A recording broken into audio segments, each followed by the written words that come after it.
Smoothen Silky presents T.N.T. Chapter 1. When Kieran walked into the Randy Badger, dressed in a fancy overcoat with his slicked back hair, he knew that dingy bar was the place he'd been looking for. A lilting country twang floated from the jukebox, mixing with the haze of cigarette smoke floating in the stale air. The patrons were sparse, a few playing cards in the corner, others staring at him from a booth off to the side, but none at the bar. The juiced-up bouncer by the door looked disappointed at the tall, rich man with the jet-black hair, looking like he was ready for some rowdy customers to knock about. Kieran gave him the smallest of smirks, if the roided-up idiot only knew what the well-dressed man was capable of. The bartender pretended to look nonchalant with a few swipes of his cloth on the counter, but his wide, curious eyes gave him away. He wasn't used to seeing guys like this wandering around in this dead town. "What'll it be, mister?" he asked, leaning on one hand and cocking his head. He looked like he'd been around the block a few times, but that was par for the course in a town like this. "I will take a double of your finest 25-year-old Scotch. Neat." Kieran raised his chin as he reached the bar, eyebrows raising at the sly grin emerging from the bartender's face. "Buddy, I don't know where you think you are, but we ain't in the big city," he drawled, spreading his arms. "We're in the middle of fracking country. Now look, if you want some kick-ass whiskey, I can get you something that'll fuck you up so bad you'll wake up in the morning 2 towns over missing your pants." Kieran slid onto one of the bar stools with unusual grace for his tall frame. "I accept," he said simply, and the bartender shot him a bewildered gaze. It was a weird way to answer his diatribe, but he reached under the bar for the unmarked bottle there. Was serving homemade whiskey illegal in a licensed establishment? Yes. Did it matter in this town, where it was the sheriff's own brother that made the swill in his basement? Nope.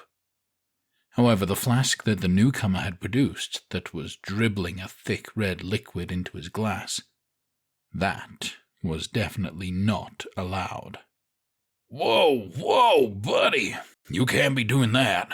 The bartender leaned forward, as if he were letting Kieran in on a secret. "We might be in the middle of nowhere, but we still have rules, yeah?" The man's eyes sparkled with amusement as he produced his leather wallet with a flourish, and slipped a $50 bill onto the counter. He laid a finger on it and slid it towards the working man, a ghost of a smile on his face. "And rule number 1 is that for $50 you can do whatever you damn well please." The bartender grinned toothily at him. "Well, within some reason," a sultry female voice cut in, and Kieran turned to see a red-haired bombshell glide up to the bar. She hopped up onto the stool next to him and looked up at him with bright green eyes. He raked his eyes over the tight jeans and casual baby blue blouse that was just sheer enough to show the line of a tank top underneath. She smelled like jasmine and fresh-cut grass with an underlying musk that was all woman, and it took all of his willpower not to consume her right there.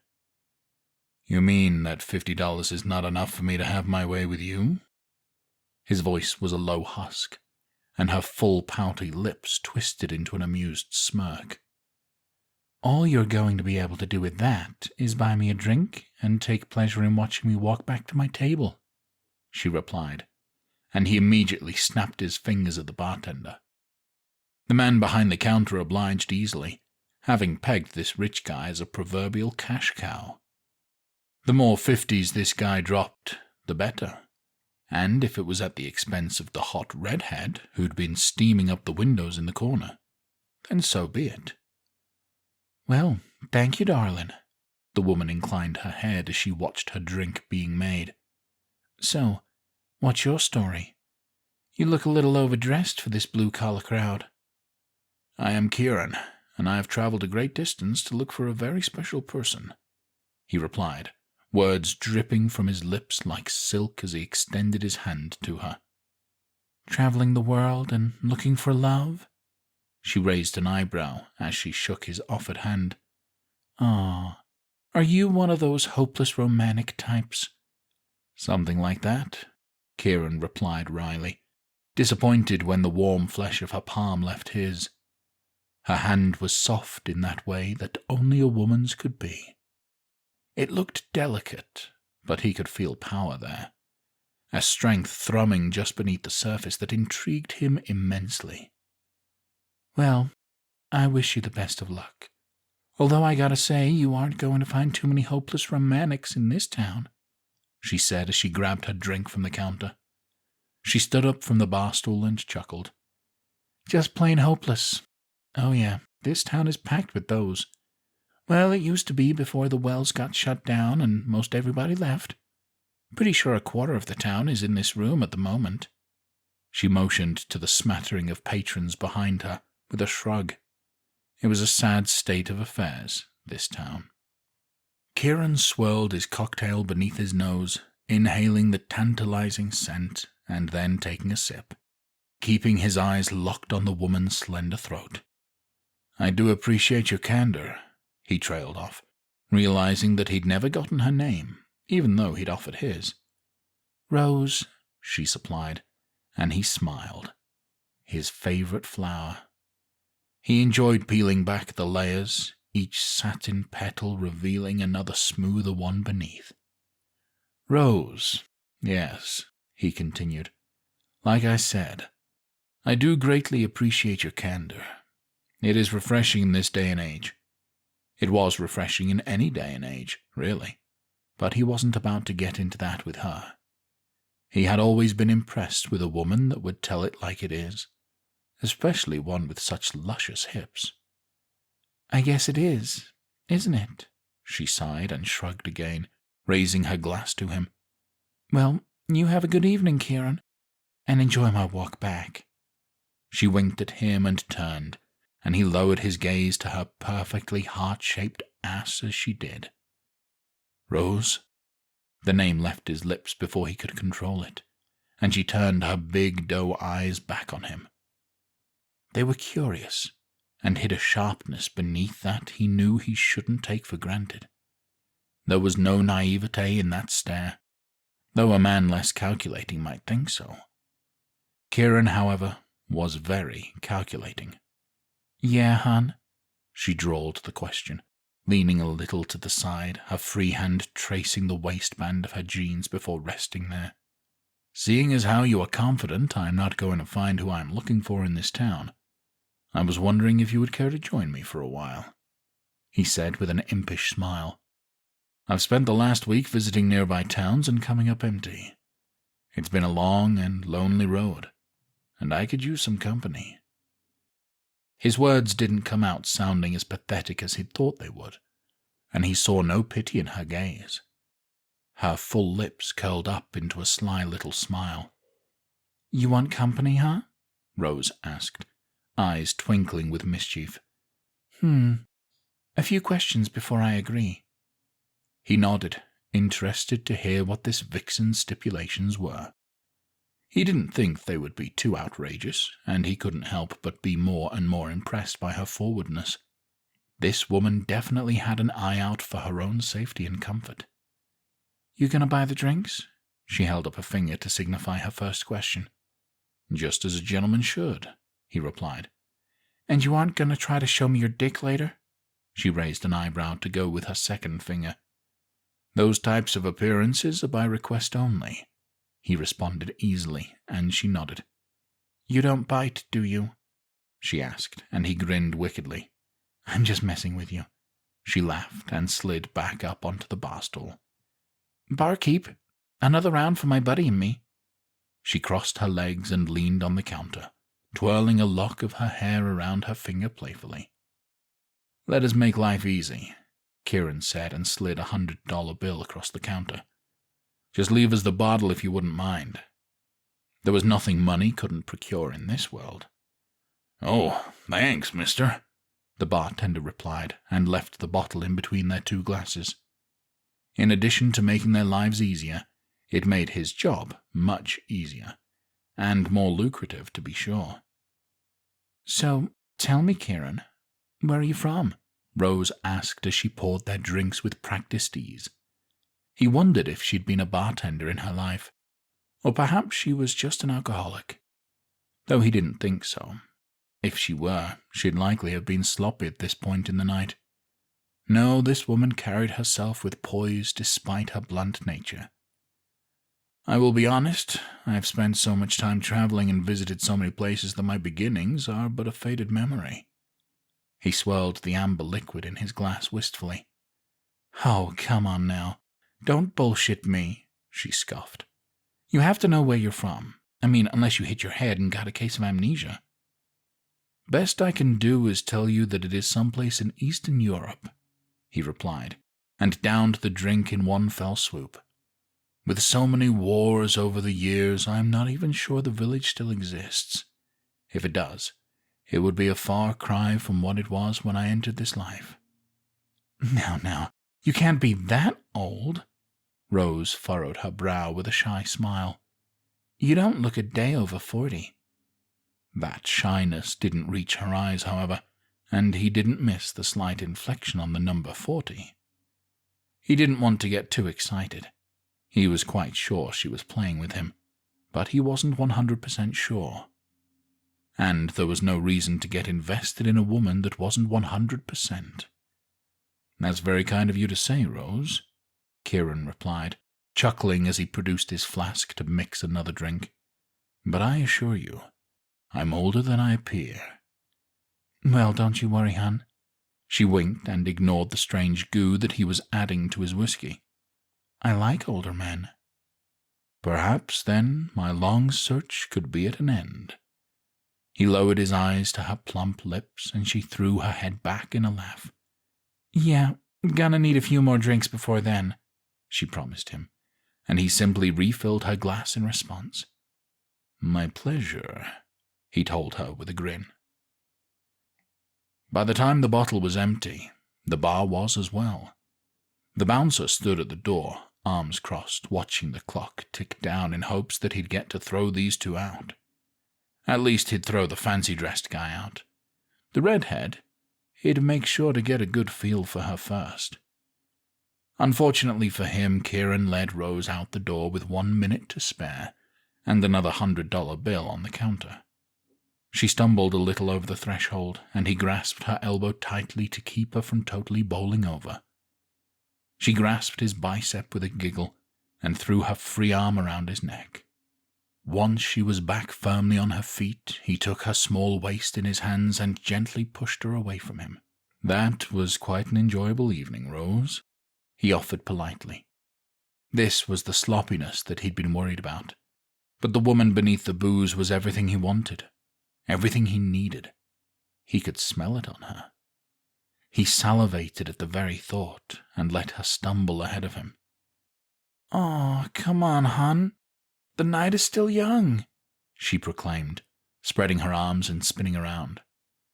I'm afraid our relationship must change at this time, Kieran said, face betraying no expression.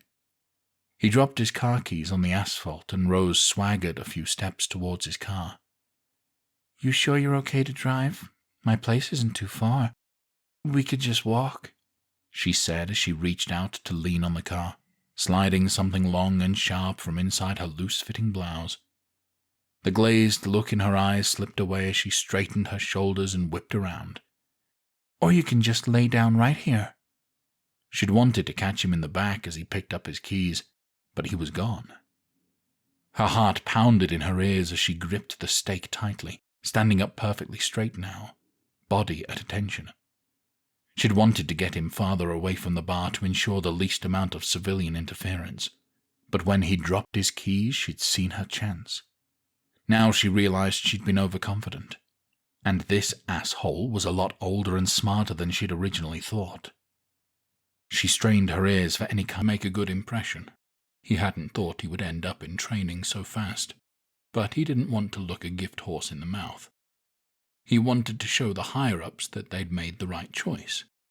Heard he's a real hard ass. but he's trained some of the agency's best people," Franks replied with a shrug as he hopped from foot to foot. He was just happy to get into some hands-on learning. He was so sick of sitting at a desk all day. He didn't belong in the classroom. He belonged out in the field, kicking the crap out of demons. He cracked his knuckles. They were in one of the agency warehouses, deep in the belly of weapon research and development.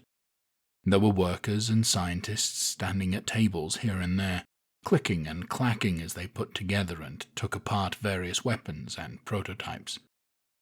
"At least we'll be in good hands, right?" Briggs asked, glancing to the other side at Dale, who was leaning casually against the wall, tapping away at his phone. He just wanted to get this over with so they could go to lunch. There was a really cute chick that washed dishes in the mess hall that he was sure he could get to go out with him, if he just asked her out enough times. Robinson rolled his eyes, the tallest of the four. He opened his mouth to berate Briggs for being a pussy, but a loud yelling bark cut him off. "All right, line up," the voice cried, and the four recruits immediately snapped to attention. Straight backs, face forward, hands at their sides. Regardless of personal preference and experience, they were trained military. "Eyes on me, motherfuckers!" The voice belonged to a 4-foot-tall midget, and the recruits glanced nervously at each other in disbelief. He had broad shoulders and a smooth, bald head, and strutted in like he was the biggest man in the building. "You probably think you're hot shit, that you are standing here because you're the best of the best." He stopped in front of Dale, turned on his heel, and started to pace in front of them. "Newsflash, needle dicks! You are not the best of the best. You're merely the best we could fucking find. Take a look beside you." He raised a hand and undulated it back and forth in a tick-tock motion. "The men on either side of you aren't going to be able to help you out. From this fucking moment forward, you are on your own." He stopped short, pointing a finger right up into Briggs's nervous face. "If you succeed, it's because you're strong enough.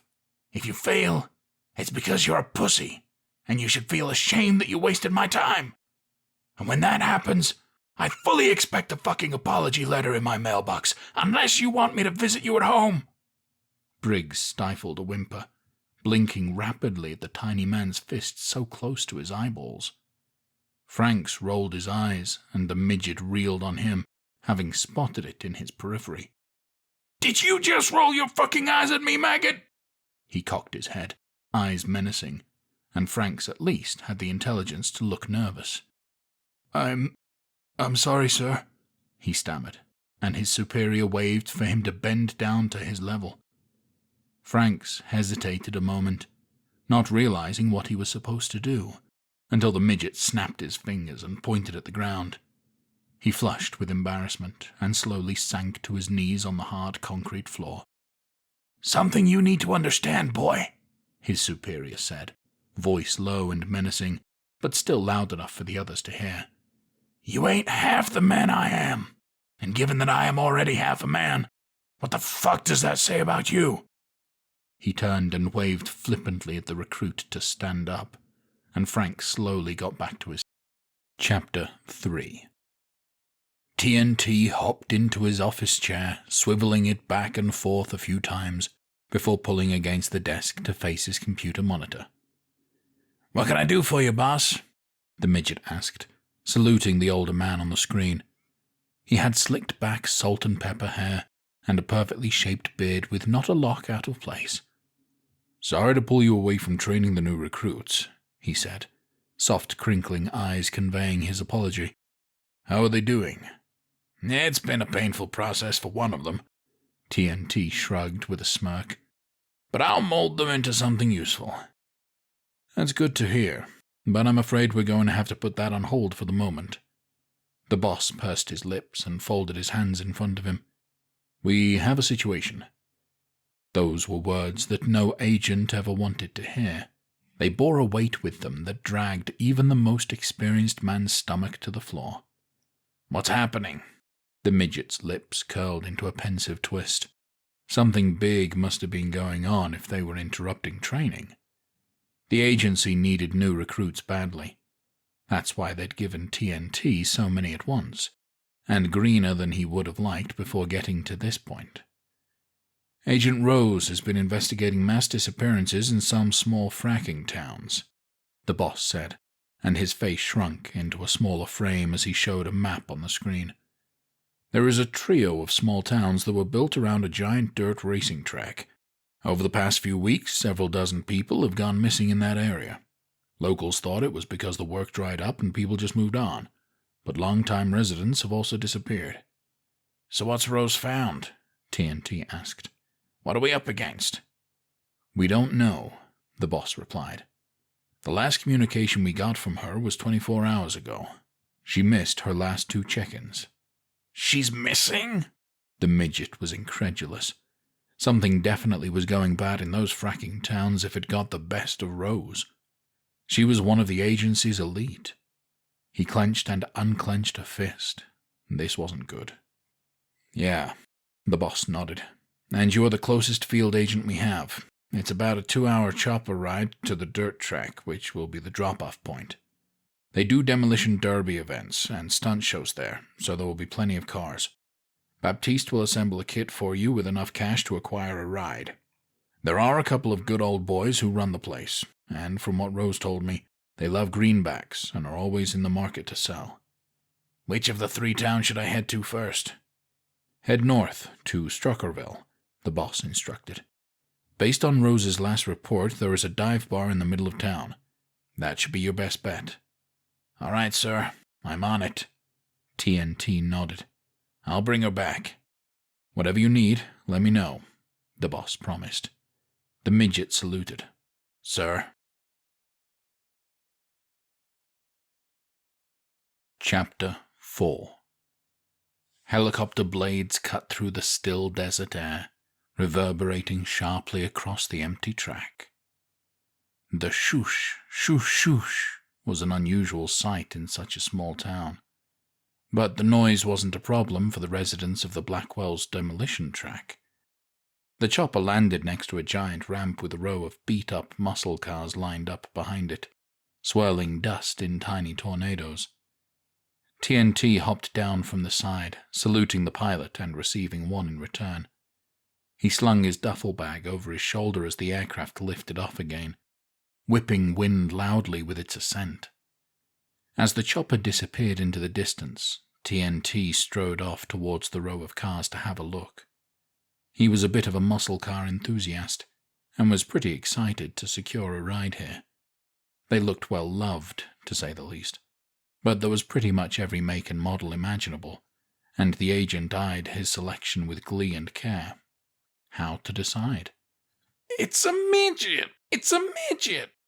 A high-pitched male voice screeched, and T.N.T. dropped his bag, adopting a defensive stance immediately.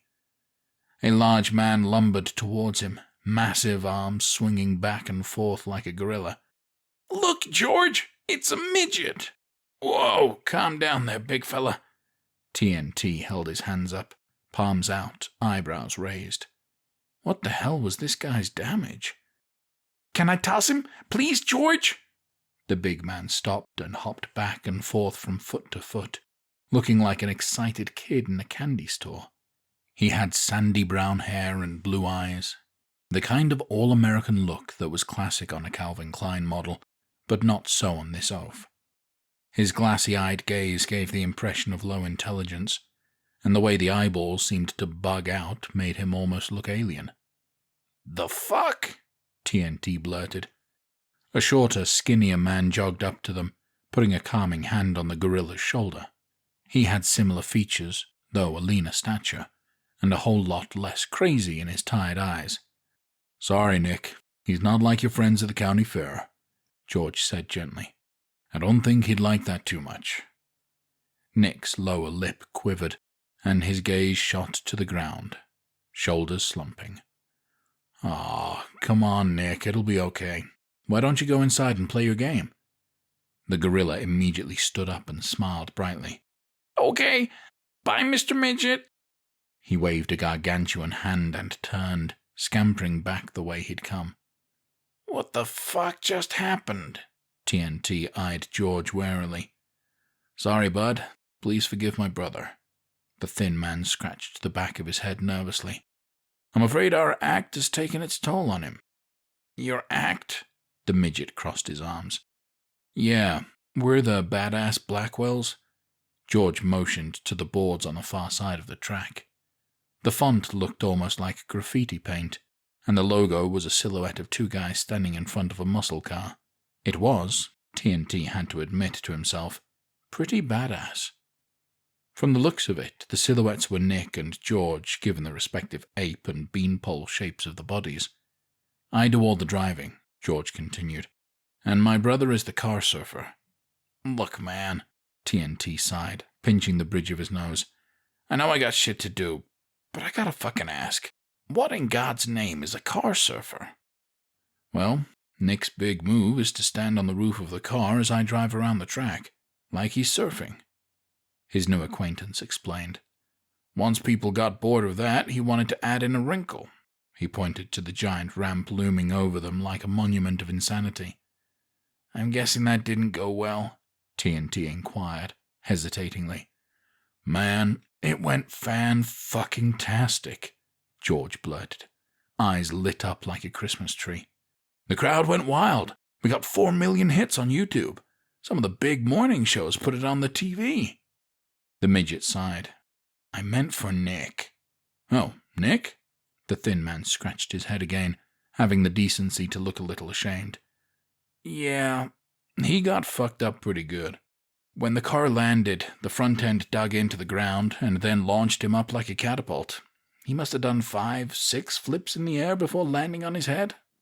Doctors spent 6 hours removing the pieces of helmet from his scalp. Those helmet people gave him a sponsorship deal out of it, though, so he's happy. Christ, I miss civilization already, T.N.T. muttered, pinching the bridge of his nose again. I didn't catch that, George prompted, leaning forward and cupping his ear. Nothing.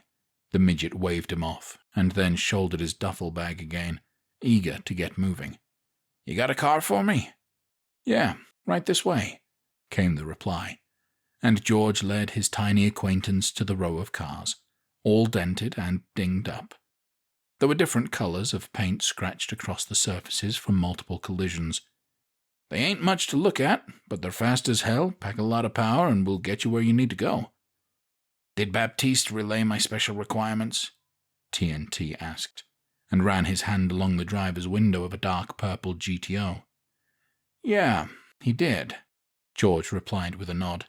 You can go ahead and pick any car you want. We have them all rigged up with hand controls for the kiddie demolition derby next weekend. Man, you'll need some cable TV in the worst possible way. The midget ran a hand down his face in exasperation. Nah, we're outdoorsy types in these parts, George grinned, revealing crooked yellow teeth with more than a few spaces peppered throughout his mouth. T.N.T. strolled down the row of cars and stopped in front of a jet-black 72 Boss 302 Mustang. He ran a finger up the hood with a ghost of a smile on his face, enjoying the mean, beastly look of the machine. It looked like it was ready to spring into action, roar to life, strike fear into the cold, dead hearts of his enemies. "Mind if I take this one?" he asked, delight dancing in his eyes. "You have some great taste in cars," George commented. "The keys are in it, ready to go. Where are you headed?" "Struckerville," T.N.T. replied. "Good deal." The lanky man pointed across the track to the open gate. "Just head out that exit, hang a right, then straight on for a few miles. You can't miss it." "Thanks." The midget reached into the duffel bag and produced a thick wad of cash, tossing it over.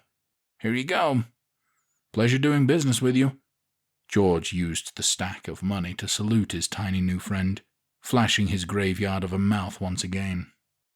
T.N.T. opened the door and tossed in his bag, jumping into the driver's seat with stellar grace. He fired up the car and grinned at the throaty roar of the engine. He ran his hands lovingly across the steering wheel and grasped the paddles on either side for the gas and brake. They were crudely set up, but not the worst he'd ever used, and he punched the gas hard, spinning the wheels in a fabulous display of torque. The engine sucked in air like a hoover of death, thrumming beneath him, a thundering bass roiling deep in his gut. T.N.T. smirked at the vibration in the seat. He couldn't wait to get the lovely Agent Rose into this car. Chapter 5. The bar in the middle of town had a few dejected workers hanging out at a few of the tables, despite it being the afternoon. T.N.T. strolled in as if he owned the place, eyes swinging around to assess his surroundings with expert speed. The roided-up bouncer seemed like he would be the sole problem. "What do you want, little man?"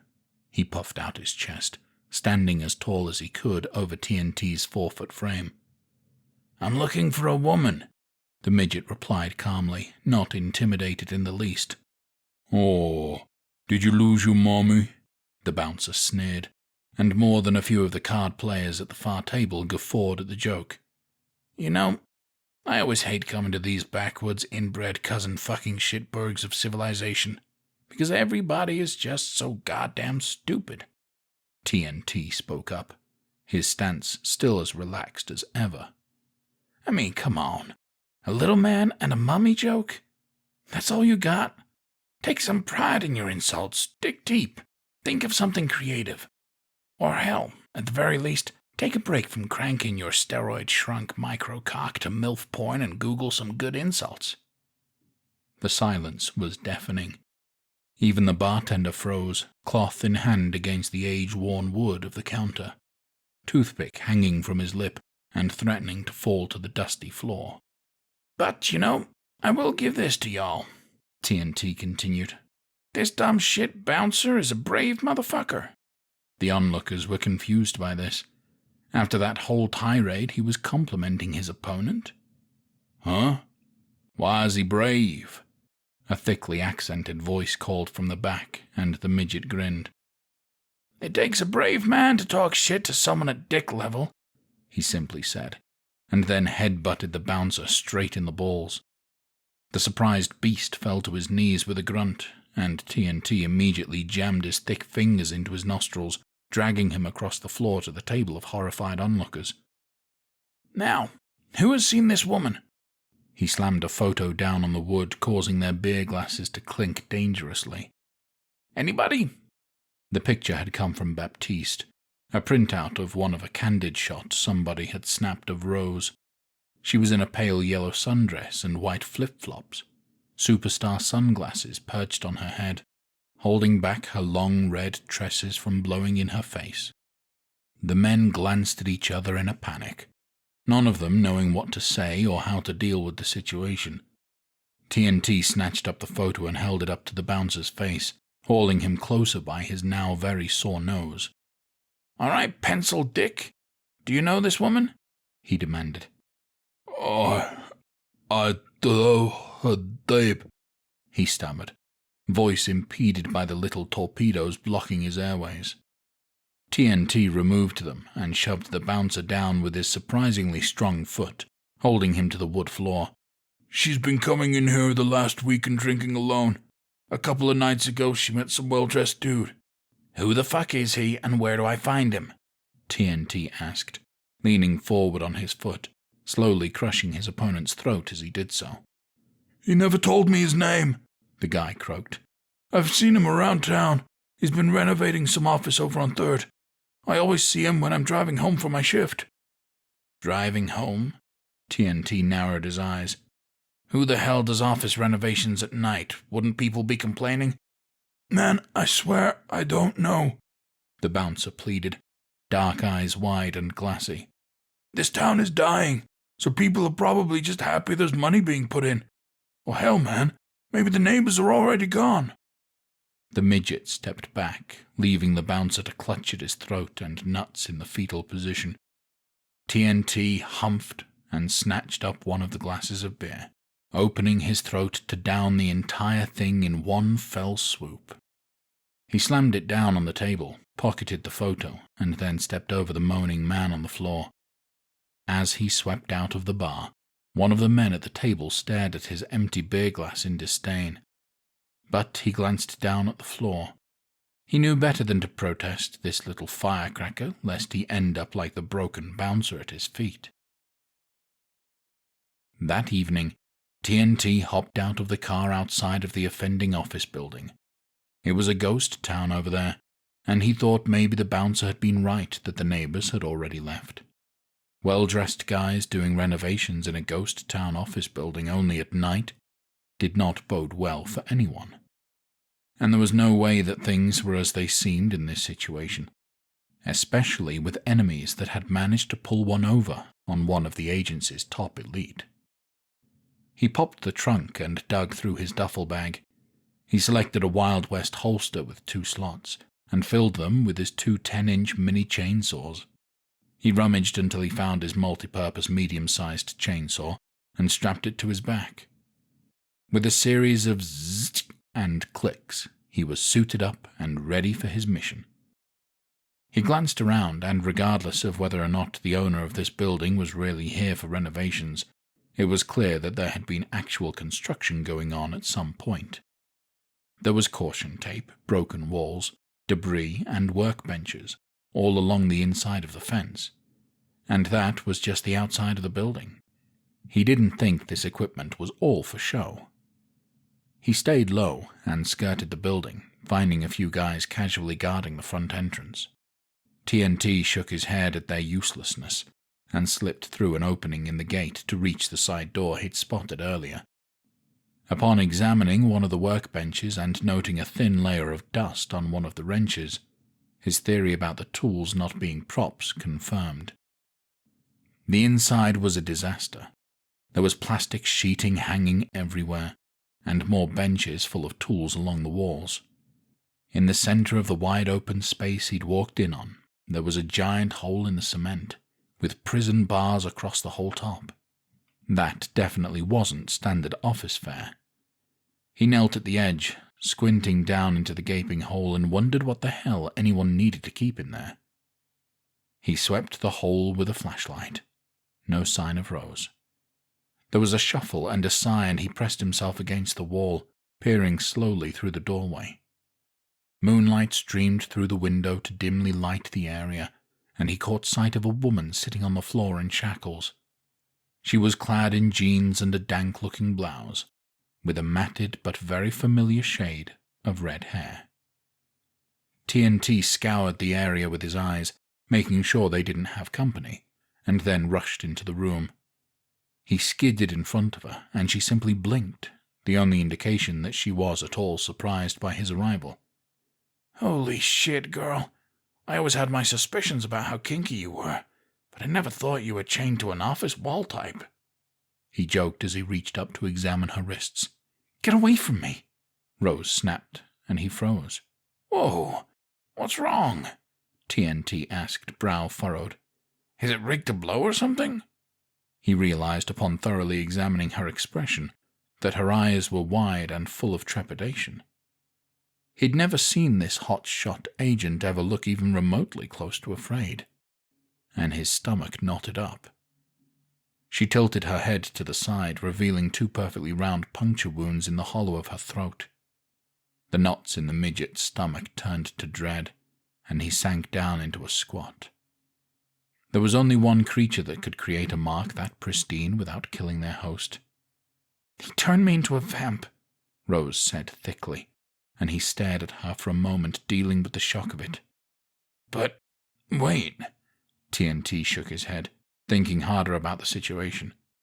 "If you are a vampire, then why aren't you trying to rip my throat out? Did they just bite you now?" "No, a couple of nights ago," she replied, eyes hardening in anger. He could easily identify the flames of rage building in her expression. "Well, it's obvious it didn't take then." He reached into the side pocket of his pants and produced some lock-picking tools. "So we're going to get you out of here and figure this shit out later. Sun's about to go down, and I get the sense we don't want to be here when it does." She nodded reluctantly and resisted the urge to just close her green orbs while he worked. Instead, she kept them peeled, knowing that it was up to her to be her rescuer's eyes while he was occupied freeing her bonds. He got her left wrist free, and with surprising gentleness, and lowered it into her lap before getting to work on the other. "Vamp!" Rose hissed as a shadow passed over the doorway, and a low growl reached T.N.T's ears. He dove out of the way just in time and sprung up to his feet, drawing both his mini chainsaws. He sent one skittering across the concrete to Rose, who immediately fired it up to work at the chain still binding her. T.N.T. grinned maniacally at the vampire, wielding his hunting knife-sized chainsaw as he hooked his fingers in a come-hither motion. The vampire, unused to people standing up to him, let out a roar and lunged towards the midget, making attempts to grab at him. T.N.T. ducked and slashed at every turn, the little chainsaw making tiny cuts all over the demon's body. The vampire finally tried to come down on his tiny opponent overhand, but screamed in disdain as the little chainsaw ripped down his arm lengthways, leaving him with two tattered, dangling limbs in his shoulder socket. T.N.T. lashed out and grabbed the vampire's ankle, upending him, and then wound a fist in his hair. The chainsaw made quick work of the demon's neck, and T.N.T. tossed the vampire's head to the side. It hit the concrete with a squelch, and the midget turned quickly back to the woman he'd been sent to rescue. "You ain't gonna murder me, are you?" he asked quickly, as he helped Rose to her feet. "Only if you try and cop a feel, you perverted little freak," she shot back. "There's the woman I know and love," T.N.T. grinned.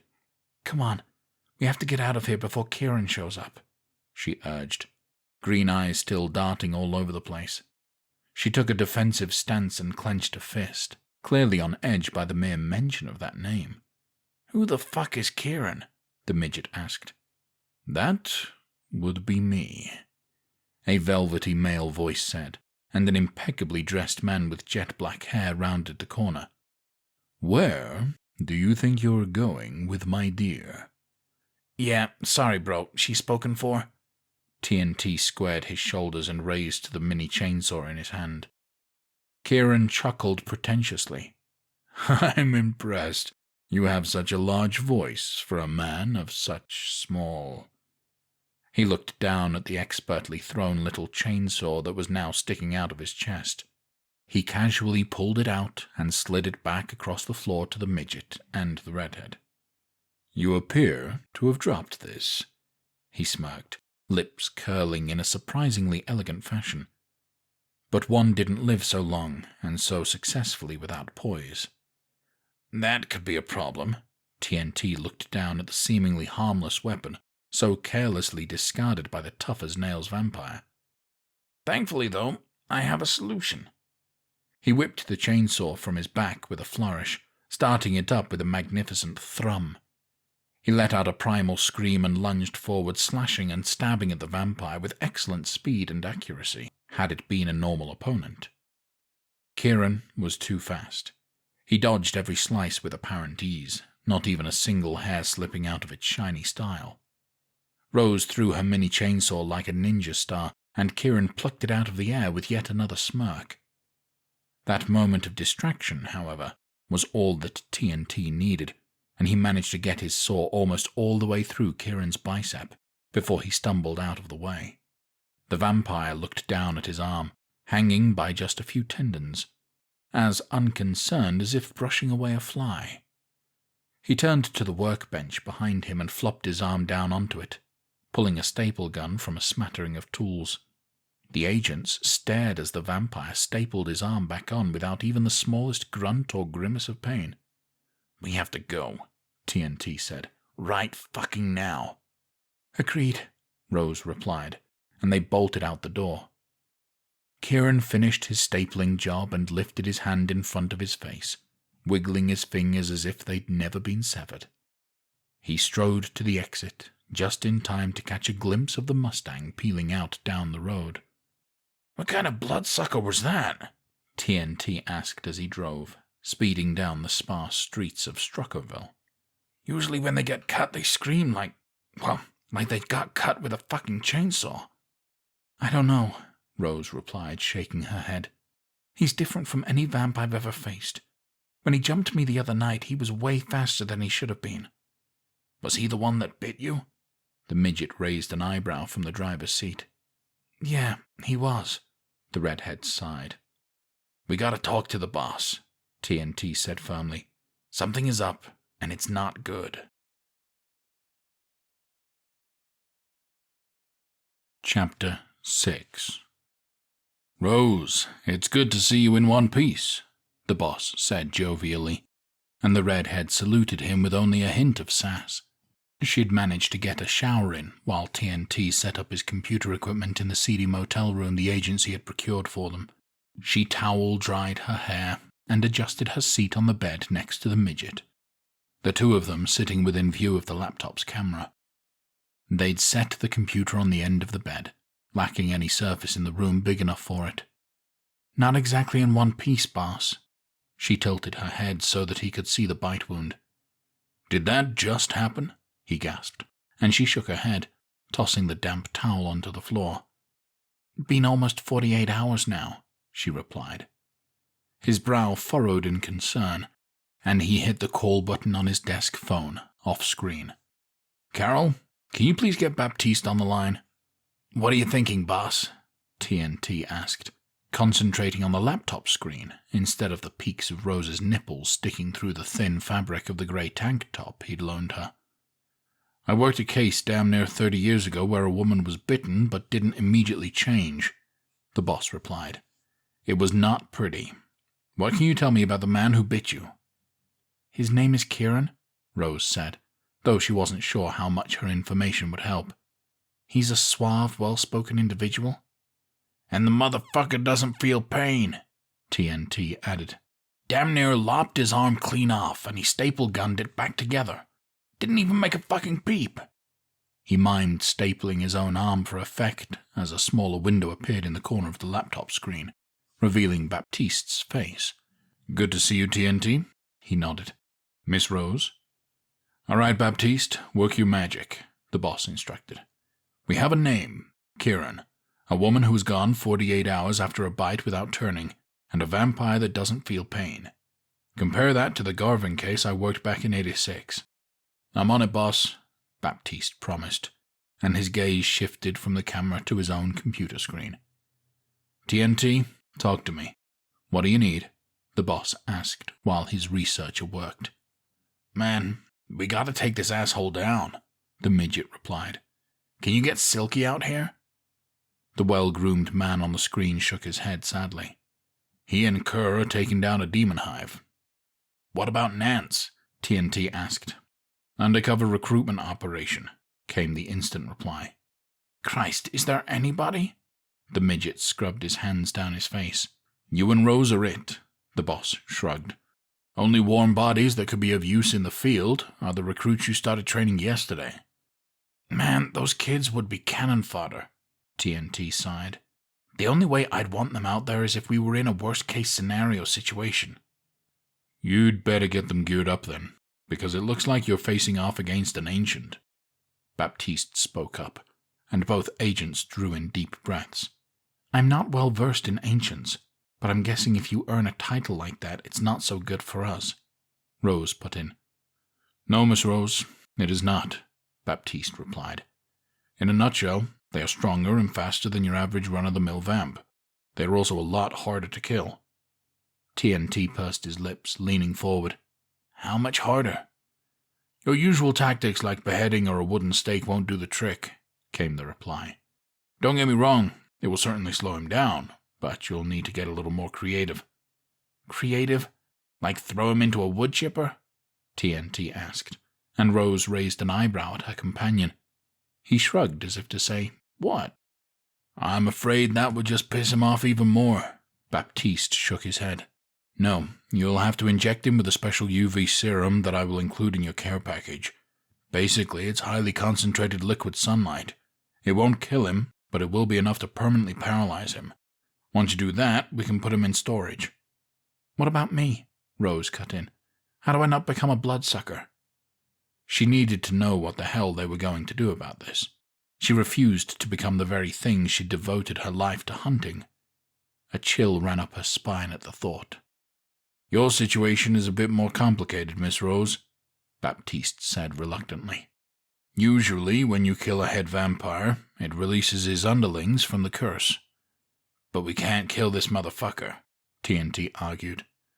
This is true, but that's not necessarily a bad thing for you, Rose, the researcher said.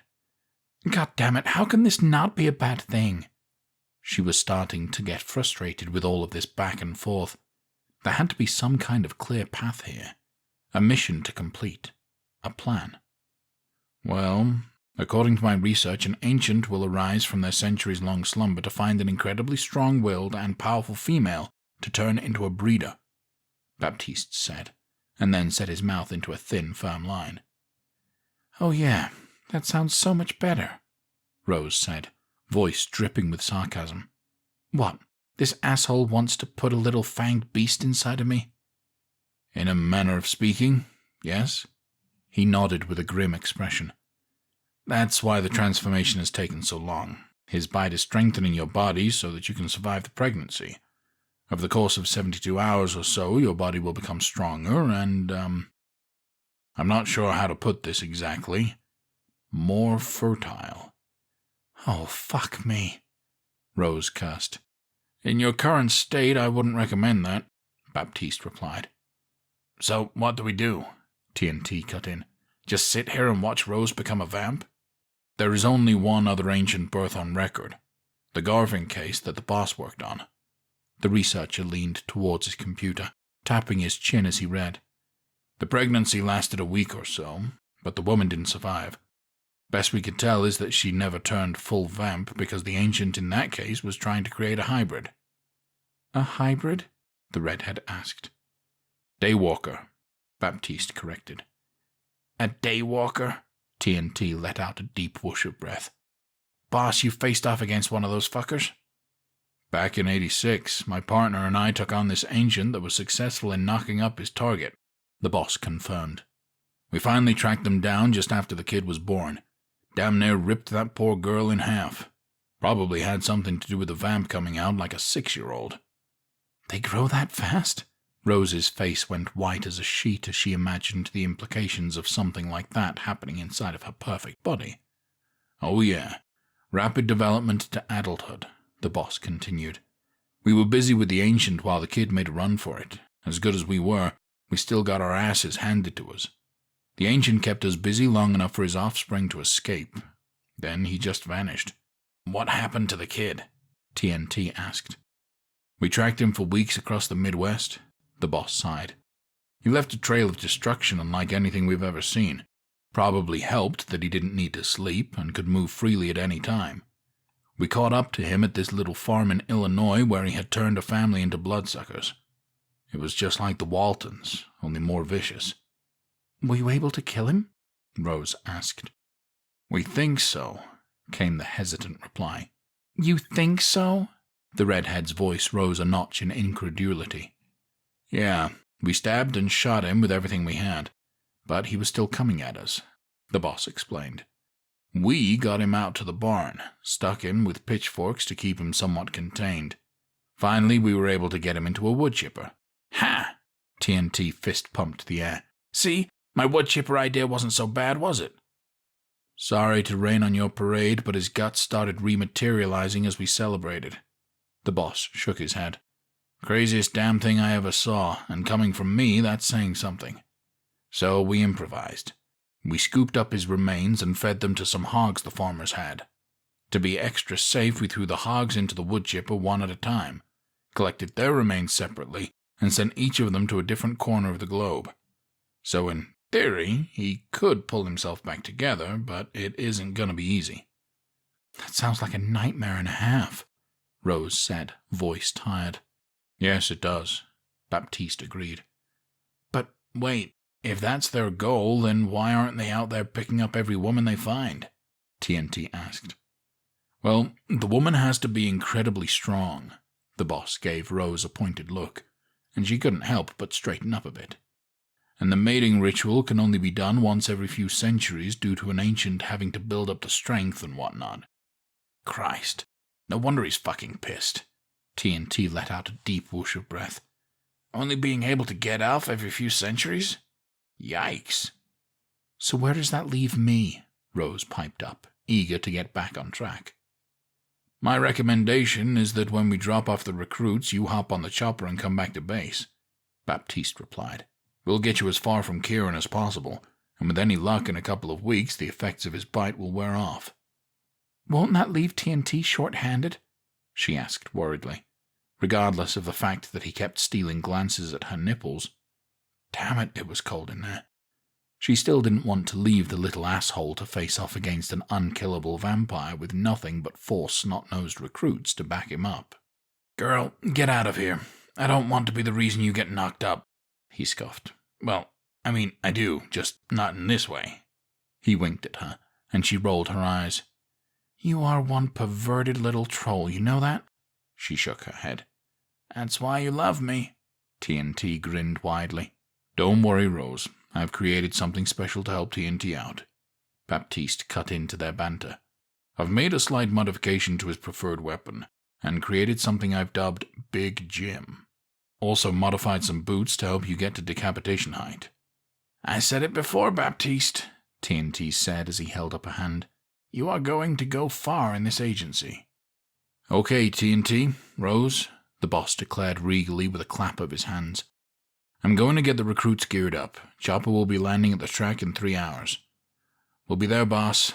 The midget saluted his superior. The video call ended, and he closed the laptop with a sigh. Well, that was informative, Rose said, and stretched her arms above her head. Why don't you get some sleep? We got 3 hours to kill. I can think of a way to kill 3 hours, baby. T.N.T. waggled his eyebrows at her, and she rolled her eyes again. Don't you mean 3 minutes? She asked, crossing her legs. Ouch, girl. He put a hand to his chest in mock offense, and she couldn't help but smile. Chapter 7. They'd stealthed in, leaving T.N.T.'s new muscle car far enough out that nobody would notice their approach. He knew that Nick and George weren't a threat, but didn't want to take any chances on letting anyone know they were there. This dirt track was pretty central, and if Kieran had tracked T.N.T.'s arrival, well, there was a chance that they could be compromised. Rose scanned the dirt track, eyebrow raising at the giant ramp in the center. She couldn't help but be amused by the type of entertainment these backwoods hicks enjoyed. She sat back down behind the wall, where they'd chosen as a vantage point. "How long until the chopper gets here?" she murmured. "Assuming Baptiste's estimate is correct, just a couple of minutes," T.N.T. replied, glancing up at the night sky. "You think these recruits are going to be strong enough to help you take Kieran down?" She pursed her lips. "Yeah, they'll be all right," he shrugged, and couldn't help the little swell of pride that the redhead bombshell was still worried about him. "Worst case scenario, there'll be decoys while I get in there and do the dirty work." "That doesn't bode too well for them, does it?" she chuckled, thinking of Kerr's first field mission, where she essentially used him in the same way, though the danger was definitely not as great as it would be for these new grunts. "Well, it's either that or we let an ancient vamp roam free," T.N.T. shrugged. "He may miss his window to be your baby daddy, but he could still build a Fang army if he gets pissed." "I know," Rose sighed. "I just hate it when we have to sacrifice the newbies." As if on cue, the sound of helicopter blades permeated the night air, and they both looked to the sky. "Sounds like they're inbound," T.N.T. commented, and as soon as their words left his mouth, the revving of an engine joined the cacophony. "What the hell is that?" Rose demanded. "I don't know," the midget replied, though he had a sinking feeling he might. "Sounds like a car," she hissed, and he poked his head up out of their hiding spot. "Oh, shit." He pointed across the track where a bright green Mustang revved away. Nick pulled a chain out from underneath the front of the car and attached it to the front bumper. "What in God's name is that idiot doing?" Rose asked, having poked her head up to see what was happening. "They're the badass Blackwells," T.N.T. said with a shake of his head. "And if they're going to do what I think they're going to do, Then there's a good chance Kieran or one of his lackeys paid them a visit. Wait, what the hell are they going to do? You see that ramp? Are you fucking kidding me? Rose pinched the bridge of her nose between her thumb and forefinger. Her companion shook his head just as Nick climbed up onto the trunk of the car. George popped the muscle car into gear and the engine screamed, tires spinning before finally grabbing the dirt and launching towards the ramp. The gorilla brother stood on the trunk like a surfer, somehow looking almost graceful, despite his big-boned stature. The gleeful grin on his face made it clear that he really loved doing stunts, and even more telling was the fact that he wasn't wearing a helmet. T.N.T. sighed. They'd been compromised, and it was too late to do anything about it. The car flew over the ramp at high speed, and when the chain pulled taut, the front end snapped downwards, catapulting Nick off of the trunk. He spread his arms in an almost beautiful swan dive, and then smashed through the windshield of the chopper. As the agents watched on in horror and awe, the helicopter spun out of control and crashed, skidding along the dirt. It stopped inches away from the crashed car, the tail blades still whirring. "Holy fuck, that was awesome," T.N.T. breathed, and Rose turned to him, eyebrows risen into her hairline. "Well, I mean, it's tragic and all, but come on. A fucking catapult? Holy fuckballs, man." Her incredulity melted into a glare, and the midget put up his hands in surrender. "Okay, fine, come on. Let's hope that the care package survived." They hopped the track wall and jogged across the dirt. They slowed and readied their weapons as George kicked open the door of the Mustang, flopping out into the dirt with a whoop. "God damn, did you see that?" he cried, throwing his fists into the air. "You didn't happen to get that on video, did you? Man, that would have gotten us 1 billion YouTube hits. We'd be rich." "Hey, asshole, you just murdered 5 people," Rose snapped, extending her baton with a snick. "Yeah, but did you see how we did it?" George grinned and slowly got to his feet. The redhead glared at him, looking like the devil herself with fire in her eyes. "Look, George, Mr. Midget came back to play," Nick cried happily as he climbed out of the wreckage. There was a substantial piece of glass jutting out of his forehead, but he didn't seem to notice as he dropped to the dirt, landing on his massive feet. "That's right, Nicky. Why don't you go see if he wants to be tossed?" the lanky Blackwell asked, spreading his arms. "Okay, George," his brother agreed, and made a beeline for T.N.T. "Guess I'll take the big one," the midget said, and ripped the cord of his signature weapon. It thrummed to life with steady ease, and T.N.T. swung in a graceful arc as Nick burst into striking distance. The blade connected with the redneck's elbow, and he cried out in pain as it went deep, hitting bone. He grasped the midget with his free hand and spun around twice, whipping his smaller body against the wreckage of the chopper. "Midget go wee!" Nick screamed maniacally, laughing despite the chainsaw embedded in his arm. George reached Rose and smirked at the harmless-looking baton in her hand. She smirked right back at his condescending look, and swiped up with lightning speed to hit him in the face with it. As his hand flew to his nose, she ducked and smacked the back of his knees, then leapt back up to catch him in the chin. "Bitch!" the lanky brother cried. T.N.T. scrambled to his feet, looking desperately for a weapon, and settled on the chain that had snapped itself from the car during their stunt. It was about 15 feet long, and he detached the hook that was still on the bumper and started to twirl it around like a lasso. George landed a vicious backhand to Rose's face, and she reeled up with her leg to kick him square in the chest. "Mr. Midget wants to play cowboy." Nick clapped his hands with glee. "Okay, I play along." He started a series of little sliding kicks, looking like a bull about to charge a matador. George launched himself at Rose once again, a flurry of fists, and she dodged his clumsy attempts, landing blow after blow with her baton. Clumsy or no, he was definitely resilient. Nick took off full speed directly for T.N.T, who loosed the chain at his enemy. The hook looping around a meaty leg, the midget ducked under the gorilla's arms and jerked hard on the chain, causing the big brother to go down on one knee. T.N.T leapt up onto his shoulders from behind, wrapping the chain around his neck, and pulled it tight. George lunged for Rose again, arms pinwheeling wildly, and she ducked, shoving her head between his thighs. She grabbed the back of his knees and stood up, slamming him down on a spiked rotor poking out from the wreckage. He grunted in pain, sinking down the rotor sticking out of his chest, staring down at it with dejected disappointment. He looked to Nick, and his eyes grew wide and fearful as T.N.T tossed the free end of the chain into the still spinning rudder. Before Nick can even attempt to compute what is going on, the rudder jerks the chain, pulling him towards it.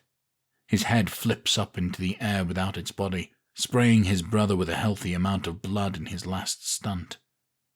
The rest of his body gets tangled up in chain and rudder blade, and guts squeeze out all over the wreckage with a dull squelch. "You okay, babe?" T.N.T asked, striding to his chainsaw that had lodged itself in the dirt. "Just fine," Rose replied wryly. "This asshole, on the other hand—" She motioned to George, who was still undead, a scowl on his face as he assessed his impalement. "You going to finish him off or what?" T.N.T inquired. "Figured we'd ask him a few questions first." She shrugged, and he gave her a thumbs up. There was sudden movement in the wreckage, and they both froze as a figure emerged from one of the broken windows. "Ah, this needle dick." T.N.T rolled his eyes at the sight of Robinson. "Recruit?" Rose asked.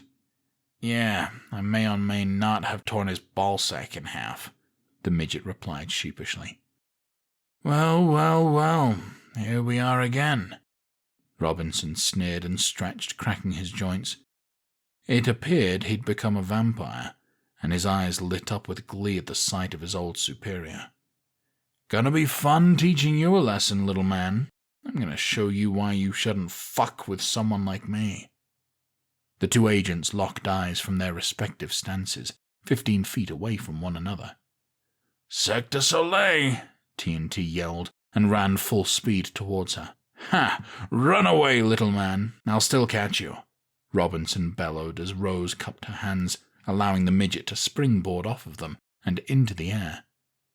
She launched him as well as she could into the air, and he stretched out his chainsaw arm, leading his aerodynamic flight. Robinson stared at the display with paralyzed amusement, and realized too late what was happening as the blade implanted itself directly into his skull. T.N.T landed on the handle and tore up the cord with a throaty roar, the blade whirring to life. The midget rode his chainsaw all the way through his recruit, cutting him clean in half. He admired his handiwork and turned off the motor, slinging the bloody weapon over his shoulder to saunter back over to his partner. "We're getting better at that," he grinned. "I agree," Rose replied. "But if we're going to keep doing it, we really need a catchier name. If we use that too many times, we might get a cease and desist letter." "I'll see what I can come up with," T.N.T winked. "In the meantime, I think we should ask our friend here where Kieran is hiding out." She turned towards George and crossed her arms. "How the fuck should I know?" He threw his arms up in the air. "I don't even know who that is. Tall, well-dressed guy," the midget said. "Way out of place in this town." "Oh, okay," that prisoner nodded. "He came in about an hour before you got here." "No shit." Rose rolled her eyes. "Now where is he?" "I don't know. I haven't left the track in weeks," George shrugged, and then winced as it pulled at his giant chest wound. "See, that's where you're mistaken." The redhead raised her foot, planting it on the vampire's stomach, casually leaning on it. He groaned as he sunk farther down the rotor, tearing his chest open even further. "When a new vamp is turned, they have a kind of sixth sense about where their nest is. Like a vamp GPS." "Oh, yeah." His eyes lit up as he thought about it. "I guess I can see it in my head now. But I ain't gonna tell you shit until you get me out of here. I'm not going to talk while being impaled." The agents shared an amused look and shrugged in unison. T.N.T. smirked. "Okay." Chapter 8. "Fuck you, you fucking psychopath!" George shrieked, at a high pitch the midget had never heard come from a man's vocal cords. "You turned me into a goddamn muppet!" Rose giggled, enjoying waving him around the deserted office building. After T.N.T. had liberated him of his arms and his entire lower half, they'd popped him in the trunk and brought him to the last place they'd seen Kieran. Upon arriving inside the office building where Rose had been imprisoned previously, the redhead had shoved a 2x4 up into his torso. She wiggled him a bit to make him appear to be dancing. "Yeah, well," T.N.T. grinned wickedly. "Unless you want me to shove my hand up there and start moving your fucking mouth myself, I suggest you start telling us where we need to go." "Go to hell, Half-Pint." George was practically frothing at the mouth with anger. Had he still been alive, blood would have likely rushed to his face. "You're one to talk," the midget sneered. "This is getting us nowhere," Rose sighed, though she was definitely enjoying her little puppet show. "Agreed," T.N.T. nodded. "We need to up the ante. It's going to be light soon, and I don't want to be stuck listening to this fuck the whole day." "What do you have in mind?" she asked. "Not sure yet," he admitted. "Maybe we could drive around town, see if he gives off an involuntary response." "That's better than staying here," she shrugged. "I can't imagine what they were planning to use this thing for." She kicked the steel bars that had been grafted over the hole in the cement floor. "Birthing chamber, maybe?" T.N.T. suggested. "The fuck?" Rose's jaw dropped in horror. "Think about it. Human woman, lots of blood," the midget explained his thought process. "It's going to be difficult for a vamp to ignore. Down in a hole with the prison gate makes it a lot tougher to get through." She stammered. "Nope, that's a whole lot of nope." "What's wrong, bitch?" George seethed. "You can rip someone in half, but you ain't looking forward to it being done to you?" She growled and swung the vamp puppet like a baseball bat, smashing his face right into a concrete doorframe. His eyes glazed over, stunned. "We really need to get this moving along," Rose said firmly. "Let's try your driving idea." T.N.T. nodded, and they headed outside. They were just about at his car when he stopped abruptly, grinning ear to ear. "Crazy idea," he said. "You want to get your nails done?" "I could go for a little pampering," she grinned. She hefted George over her shoulder and they strolled across the street to a little strip mall. The end unit was a day spa, and his eyes widened at the implication of what they were planning on doing to him. "Sure you don't want to tell us what we need to know?" T.N.T. asked as he opened the door for them. "Fuck you!" George cried shrilly, and Rose barked a laugh at the waver in his voice. She led the way all the way to the tanning beds, and flopped him down onto one with a flourish. She slammed the lid down and turned it on to the lowest setting. Agonized screams. "How long do you think he can last in there?" T.N.T. asked casually. "Oh, the lowest setting? A few days." Rose shrugged. "Had this real stubborn bastard a couple years back. Wouldn't give up his nest. Found out these assholes are pretty resilient when the wattage is low." They looked down at the purple glow and gave their vamp barbecue another moment to enjoy his cookout before Rose opened the lid. "Okay, George, that was a little fucking taste there," T.N.T. said, leaning over to look the vampire in his seething face. "So you gonna help us out, or is Rose gonna have time to get her nails done?" "I hope Kieran tears you right open, you little fucker," the vamp screamed. "You know, T.N.T., I think that foot massager has your name written all over it," Rose said, motioning to the row of chairs along the far wall. "I think you're right, Rose," the midget replied. "Okay, Georgie, we'll see you in 30, bud." With that, Rose shut the lid and cranked the timer to 30 minutes. "No, no!" the vampire shrieked, and the two agents wandered off to pamper themselves. Soon enough, they were stretched out next to each other, T.N.T. deep in a foot massager, and Rose painting her nails a lovely shade of dusty blue. She held out her left hand to dry and glanced over to see her partner was reading a woman's magazine. "Anything good in there?" she asked. "Reading an article called 6 Ways to Improve Your Confidence," he replied. "More confidence is the last thing you need," she laughed. "True, but I'm not sure these suggestions would help me out much anyway," he admitted. "The first suggestion is to buy a push-up bra." "Well," she wrinkled her nose, "there's a horrific mental image that will haunt me until my grave." As if on cue, the bell for the tanning bed went off with a delicate ding. "On a lighter note, our singed vampire torso has finished his first treatment." T.N.T. grinned. "Yeah, pretty sure that's going to be a more pleasing image than you in a push-up bra." She rolled her eyes and got to her feet. They strolled up to the tanning bed, the sound of sizzling and popping permeating the now dank-smelling air.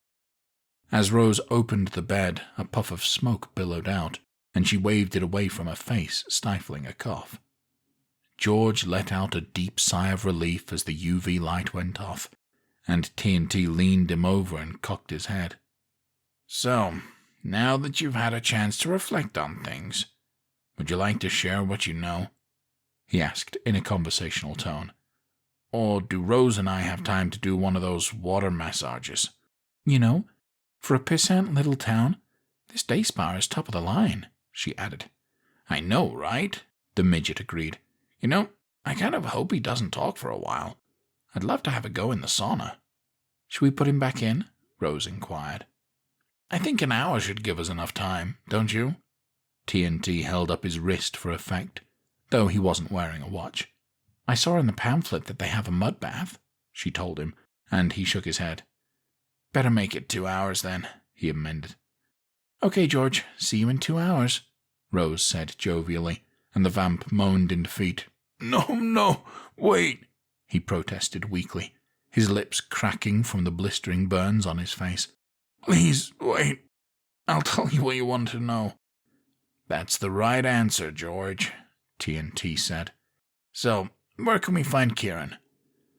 "I don't know if he's there right now, but the safe house is 4221 Main Street," he blurted. "It's an old house with giant white columns." "There. Was that so difficult?" Rose smiled. "So," he stammered, "what are you going to do with me?" "Well, we need to check out your story, so I don't think we can kill you just yet." T.N.T. scratched his head as if in deep thought. "Can you," George whimpered, "can you at least leave the light off?" We can't very well leave you here," Rose said. "What if someone comes in to open up shop? Don't want to give you an opportunity to turn someone, now would we?" "What are you going to do?" the vampire asked. But he was relieved that they wouldn't be leaving him in this infernal machine. Within minutes the agents had him bound and gagged, and in the trunk of T.N.T.'s muscle car. He screamed muffled obscenities through the fabric, but Rose slammed the trunk on him, uncaring. "So, what do you think?" she asked, eager to get this over with, but unsure that they should be running to the new address blindly. "I think we need to call it in," T.N.T. echoed her thoughts. "Let's go get some coffee and get the boss on the line." Chapter 9. Really? A catapult? The boss laughed in amusement. Man, that's ingenious.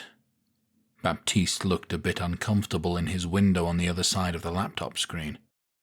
"Boss," Rose reprimanded sternly, and T.N.T. chuckled, leaning back in the booth seat of the diner they'd found. Yeah, sad too, he waved her off, though a smile still remained on his laugh-lined face. But damn T.N.T., get that shit on video next time. "Can we get back to the issue at hand?" Rose set her coffee mug down on the table a little harder than was necessary. "You know, the ancient vampire that wants to impregnate me? We got a lead, so now I need some gear so I can be of some use." "Miss Rose, I must stress again that you need to evacuate that town ASAP," Baptiste spoke up, worry etched into his forehead. We can't risk Kieran being successful in creating a daywalker. And we also can't risk a pissed-off ancient vampire turning a major city into an undead army, she countered firmly. He needs to be stopped here and now. So unless you have more recruits we can feed into the meat grinder, I'm staying. It's a moot point anyway, because we don't have a chopper to get them to you, the boss mused, shrugging his shoulders. The one the hillbilly daredevils took out was the only one on base. So getting me some equipment is out of the question then? Rose asked wryly, and he nodded. Afraid so, he said. Not a big deal, T.N.T. cut in with a smirk. We're in rural America, so I'd bet my balls that there's a gun shop and a hardware store in this town. Hell, it's probably the same store. You are correct, Mr. T.N.T., Baptiste agreed, looking off-screen presumably to another computer. Zeke's bolts and buckshot is half a mile from the diner. They should have everything you might need to make Miss Rose a formidable foe. Excuse me? Rose bristled. My apologies, Miss Rose. He backtracked, eyes wide. You are quite formidable, armed or not. That's better, she preened under his praise, and T.N.T. rolled his eyes. She stole a piece of his bacon and chomped on it, and he growled at her, picking up his fork like a dagger. Based on my research, Kieran needs to be neutralized tonight, Baptiste continued. If he can't, plant his seed, his window will close, at which point we have to be concerned that he will take out his frustrations on a big population. But I thought these ancients would only be around to mate before going back to sleep for a few centuries. Rose raised an eyebrow in confusion. That's only if they're successful in mating, came the reply. If they aren't, they need another way to burn through the energy they have accumulated. That usually involves wiping out a town or two, which was bad hundreds of years ago. But if they were to reach a major populated area, it could set off a vampire pandemic. How bad are we talking? She asked. Hundreds of thousands of vampires within a matter of weeks, Baptiste calculated. Holy hell, she breathed, and T.N.T. swallowed a mouthful of his eggs. Don't worry, Baptiste. We'll save the day like we always do. He winked at the computer screen. I have no doubt, the young attaché replied with a smile. Have you opened your care package yet? Not yet. We got a bit distracted last night. T.N.T. grinned as Rose held up her pristine blue nails. The boss chuckled, and Baptiste just looked confused, imagining the midget sitting on Rose's lap giving her a manicure. Well, when you do, call me if you have any questions, he said simply, and T.N.T. saluted him. 10-4, good buddy, the midget replied through a mouthful of more eggs. He slammed the laptop closed and downed the rest of his coffee. Well there, Rose, you got your nails done and had a big breakfast. What do you say we go out and do a little shopping? I painted my own nails. This diner is like the homeless man's Waffle House, and we're going to buy weapons so I can gut vampires like they are freshly caught trout, she listed off. So, you're a happy girl then? T.N.T. asked. She nodded, a sly smile playing her lips. Goddamn right. Let's go. Chapter 10. I'll start looking at hardware for some creative solutions, T.N.T. instructed. You go see if they have any silver. He wandered off into the hardware section of Zeke's bolts and buckshot, Struckerville's only hardware and gun shop. Yep, Rose agreed, and strolled up to the counter, languid grace catching the eye of the older heavy-set gentleman behind the counter.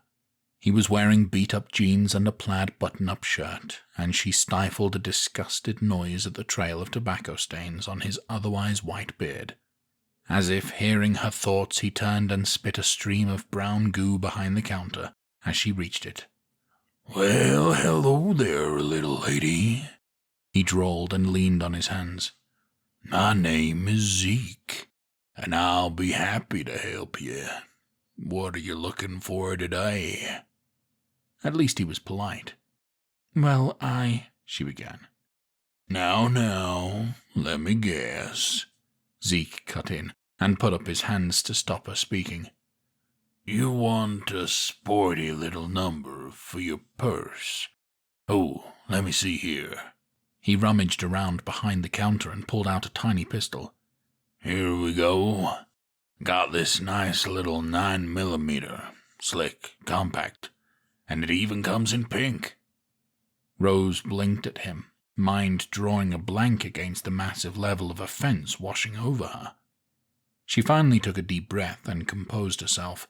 I'm afraid I'm going to need something that packs a little more punch, but we'll get to that once we find the ammo. The ammo? Zeke was more than a little surprised at her directness. This did not look like the kind of lady that would know anything about ammunition. Yes, sir. I'm looking for silver bullets, she said, and it was the older man's turn to stare blankly at her. Silver bullets? He raised an eyebrow. You do know you ain't the Lone Ranger, don't you? And he sure as heck ain't Tonto. It's complicated. She leaned on the counter, ignoring the stench of chewing tobacco to give her lithe body a tantalizing arc for him to admire. Can you help me out? No, I'm sorry, little lady. He shook his head, genuinely regretful. I ain't got anything exotic like silver bullets. Most people around these parts are simple folks that either want home protection or something for game hunting. The only out-of-the-ordinary ammo I have are the holy smokes. Holy smokes? Rose furrowed her brow. What in the world are those? Well, we got a lot of God-fearing folks in these parts, so they want to do right by the Lord, Zeke explained. Genesis 9:3 says, every moving thing that lives shall be food for you. And as I gave you the green plants, I give you everything. That's God Almighty giving us His blessing to hunt the earth for our nourishment. So I came up with the holy smokes, the only biblically ordained shotgun shells for sale in these United States of America. Rose blinked at him for a moment once again, and then a smile slowly grew on her face. Hey, T.N.T, You're going to want to hear this. Hope it's good, he barked from the shelves behind her, and strolled up as casual as if he were at a family picnic. Because all I've found that would be useful is a machete. Oh, it is. She motioned for him to join her at the counter. Zeke, I'd like you to meet my friend T.N.T. T.N.T, this is Zeke. Zeke, what you got for me? The midget asked. Sir, I have holy smokes, the only blessed shotgun shells available for sale on the open market. The older man drawled, not fazed in the slightest by his customer's size. T.N.T turned to Rose with intrigue in his eyes. Did he just say blessed shotgun shells? Yes, he did, she replied, smile wider now. Okay, wait a second. The midget put his hands up. Who blesses them? Well, sir, in addition to being the town's handyman and gun dealer, I'm also the preacher that caters to this particular flock, Zeke replied, hooking his thumbs into his suspenders. So, you do it. T.N.T narrowed his eyes. Come on, are you an actual priest, or did you just get ordained through the back of a magazine? Graduated from seminary school back in the 80s. Came here to set up a church, and never left. Zeke shrugged. I'm as legit as the Pope, just without them fancy hats. What do you think? Rose raised an eyebrow. I think at the very least it'll hurt like hell, so anything else would be a bonus. The midget grinned. I tend to agree, she nodded. So, what are y'all hunting?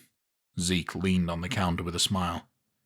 Demons, straight from the pit of hell that have arrived here to suck the very lifeblood from every last person in this town, T.N.T replied conversationally, as if chatting about nothing stranger than the weather that day. Okay, well, just remember, Cluck said with a sly grin. When you do shoot a liberal, bury him deep, 'cause we don't want no feds coming round here and poking about. He winked, and Rose rolled her eyes. The midget tossed his agency card on the counter, a fancy number that didn't break the code of secrecy but allowed them to stock up wherever they needed to. Just give us all the holy smokes you got, and a semi-automatic shotgun with the highest capacity you've got, he instructed, and Zeke saluted him, wandering off into the back room to gather their goods. Rose crossed her arms. Fucking small towns, man. Chapter 11. How many shots do you have? T.N.T. asked as he opened the trunk, and Rose clipped an ammunition belt around her waist, slipping holy smokes in the shell holes. 16, she replied as she worked. No matter how many of those fangsters are in there. I'm saving a few shots for Kieran. He's far quicker than anything we've faced, and hopefully these will slow him down enough so that we have a chance. The midget reached in and opened up the case that they'd rescued from the helicopter. Baptiste's care package. Sweet Mother of God, T.N.T. breathed, and reached in to lift up the Holy Grail within. It was a chainsaw nearly as large as him, with a golden handle and a very exciting extra feature. He laughed, guttural and low in his throat, increasing in volume to the point that Rose stopped what she was doing to see if he was okay. His eyes were crazed, wide with maniacal power, and she raised an eyebrow. You may want to stand back, he instructed, and she slipped behind the car, hands still full of shotgun shells, but intrigued to see what he was about to do. T.N.T. reared back and threw the chainsaw forward, the blade detaching from a gauntlet like a flying guillotine. He wound up his arm, swinging it like a lasso of death, and loosed it at a nearby tree. The blade studded along the chain, slicing through a branch like butter. The midget cackled loudly and hit the trigger on the gauntlet, retracting the chain so that the saw whipped right back into his waiting hand. He turned to Rose, whose jaw was practically on the cement road.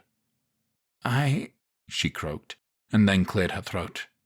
I haven't met Baptiste yet, but I get the sense I'd like him. Oh, yeah, T.N.T. purred, and stroked the golden handle with something akin to love. This is pretty magical right here. I think Big Jim just became my favorite. He let out a deep sigh of happiness, and then peeked back into the trunk. Oh, yeah. Where are those boots?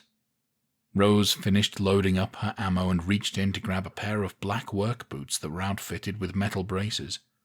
She set them on the ground, and T.N.T. kicked off his shoes, stepping into his new duds. They tightened around his legs automatically, and there was a low whir as they powered up. What are they supposed to do? The redhead looked them up and down. He said they'd get me to decapitation level. T.N.T. shrugged. So I guess I'll jump? He bent his knees and leapt off of the ground, and let out a roar of glee as he launched right over her head. She laughed as he hit the ground behind her, and his grin was wider than ever. Oh yeah, these will work just fine, he said. She turned back to the trunk and produced 2 UV syringes, slipping one carefully into the center back of her belt so that she could grab it quickly with the other hand. Looks like we each get a shot at him, Rose said as she handed one to him. So what's the plan when we go in there? The safe house didn't look out of place in this run-down neighborhood, being just another abandoned house in the neighborhood. 2-story large house, T.N.T. shrugged. Those fuckers could be anywhere, and we don't have any idea how many of them there are. You take the left, I'll take the right. Then we'll meet up before tackling the second floor. Works for me, Rose replied, and cocked her shotgun with a sharp finality. All right, sister, let's do it. The midget smiled so big he showed teeth, and pointed at the house with Big Jim. The windows were boarded up, possibly to protect from vandalism pre-vamp infestation, but most likely done by the vampires themselves. There was very little sunlight, which was jarring coming in from the beautiful sunny day, but the power was on at least so they could see without having to sacrifice a hand for flashlights. Rose took the left, shotgun in front of her, combat boots moving soundlessly across the wooden floor. She stepped through a dilapidated doorway into a bare living room, peeling yellow paint with a broken table to the far left. The two vampires, sucking face against the far wall, turned towards her, malice in their eyes. The lady vamp cocked her head. "What are you going to do with that, little girl?" she purred. "Guns don't do anything against us." "Let's test that theory." The redhead grinned and shot her vampire make-out partner in the chest. He screamed and immediately spewed a spray of blood all over the cream-colored walls, falling to the hardwood floor in a heap. Within half a minute, his body melted from the inside out, and the lady vamp's mouth dropped open in horror. "Looks like your friend disagrees," Rose sneered, and pointed the shotgun at her new target, very pleased with her holy smokes. T.N.T. strutted to the right of the front door into a massive dining room. The table and chairs looked like they would have been expensive once upon a time, topped by an impressive chandelier that was somehow still shiny in all the desecration. There was a gaping hole in the ceiling, indicating something had smashed through, possibly recently, if the fresh dust on the hard wood was any indication. Maybe the vamps had gotten rowdy with one another. T.N.T. walked further into the room, chainsaw idling. He knew with the vampire's superior hearing that trying to be stealthy was useless anyway. He might as well have his piece raring and ready to go. 3 male vamps decked out in cliché leather outfits dove in from the gaping double doors on the far end, and the midget turned at the soft thunk of 2 females hitting the floor behind him, apparently from the hole in the ceiling. "You guys look like an emo fucking biker gang," T.N.T. commented dryly, and one of the leather-clad female vamps preened, as if he'd complimented her. "What are you going to do about it, little man?" One of the male vamps spat, spreading his arms, eyes blazing. "I'm so glad you asked." T.N.T. smiled, the laugh that had bubbled up inside of him out in the street coming forth like napalm. The vamp's expression flickered for a moment to worry at the maniacal look on this midget's face. He threw his arm backwards in a sharp arc, the chainsaw flying away from him. One of the biker chick vamps managed to duck in time, but the chain hit her girlfriend's neck, the blades pinning her hand there as she tried to protect her face. The first vamp leapt back to her feet, a triumphant grin on her face for ducking the projectile, but the centrifugal force of the spin caused the saw to fly clean around the second vamp's neck and hit her right in the face. The now chained vamp let out an angry shriek as her companion's head fell to the floor, and T.N.T. took advantage of her distraction to leap gracefully up onto the oak table. He flung the gauntlet as hard as he could, the force of the captive vamp flying towards her 3 compadres, causing the chain blades to sever her head, blood squirting all over them as her body smacked the floor. Rose fired at her own chick vamp, but the angry screaming demon managed to dodge the bullet and get up close and personal with her. The redhead flipped the shotgun in her hand and smashed the butt of it against the vamp's face, shattering her jawbone. Her opponent shrieked and moved in with a quick uppercut, but Rose caught her arm with the gun and quickly flipped it back, blowing the vamp's leg off at the knee. As the bitch went down, Rose drew her machete and with a quick shink sliced the vamp's head off, a slick line of blood joining the wall. T.N.T. spread his feet in a power stance on the table as one of the biker vamps jumped up to greet him, the other 2 circling the oak surface like sharks. The midget leapt forward, the boots propelling him into a perfect corkscrew, driving the chainsaw right through the vampire's chest. He followed it right through to the other side in a firework display of blood, hitting the floor in a roll. He kicked off immediately, flying through the air to slice the vampire shell's head off. Rose trailed crimson footprints behind her into the back room, what looked like a trashed den with a giant hole in the ceiling. She slowly and carefully approached the closet at the far end, figuring that if any of the vampires were still sleeping, then this would be a likely spot. She ripped the door open and leapt back, readying her shotgun, but there was nothing in there. There was a thump behind her as a vamp flew down through the ceiling, and the redhead ducked just in time to avoid the embrace of death. She threw her weight into the vamp's thighs, flipping him over her to tumble into the closet. Just as he sat up, Rose shoved the barrel of the shotgun in his face, pulling the trigger to paint the closet a lovely shade of deep red. T.N.T. ran and launched into a front flip, loosing the chainsaw from the gauntlet to come down on top of one of the last two vampires' heads. The blade cut clean down through the head, stopping mid-chest. The two sides of his head flapped back and forth as the midget retracted the saw, using his considerable muscle to fling the corpse at the remaining vampire. They collided as T.N.T. dove from the table, spinning in a tight whirlwind to behead the remaining stumbling vamp. "You okay?" Rose asked as she entered the room from the far door, having done a complete sweep of her side of the house. T.N.T. responded with a maniacal laugh, turning towards her with glee in his eyes, covered in blood from head to toe. "This shit is fucking amazing," he bellowed, and she chuckled, shaking her head. "Any sign of Kieran?" she asked. "Not yet," he replied, shaking his head. A vampire suddenly dropped through the ceiling hole, and T.N.T. glanced up to see another one squatting upstairs to watch the carnage.